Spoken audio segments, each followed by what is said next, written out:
ઘણીવાર તમારી પર એક મેસેજ આવતો હશે કે કોઈ વ્યક્તિનું એક્સિડન્ટ થયેલું છે અને એની 2 કિડની 1 લીવર કે એવું કંઈ અવેલેબલ છે, કોઈને જોતું હોય તો આ નંબર પર સંપર્ક કરો. આ મેસેજ હંમેશા ખોટો હોય છે અને મોટાભાગના કેસમાં ફ્રોડ હોય છે, ચીટિંગ હોય છે.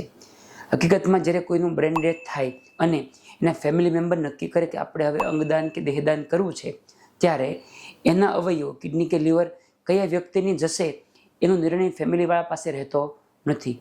ગવર્મેન્ટની એજન્સીમાં એનું લિસ્ટિંગ હોય, એમાં સૌથી વધારે જરૂરિયાતવાળા વ્યક્તિને પહેલો નંબર આપવામાં આવે અને એ નંબર આપવાનો એક માપદંડ હોય અમુક રિપોર્ટ્સને આધારે. એ પ્રમાણે જેની સૌથી વધારે રિક્વાયરમેન્ટ હોય એને પહેલો અવયવ જાય, પછી બીજા, પછી ત્રીજા નંબરને જતો હોય છે. એટલે કોઈ વ્યક્તિના કહેવાથી તમે બીજી વ્યક્તિને અંગદાન કરી શકતા નથી. આવા કેસમાં મેસેજને ફોરવર્ડ કરવો નહીં અને તમે જેણે મેસેજ મોકલો છે એને સૂચના આપી આ મેસેજને આગળ વધતો અટકાવો.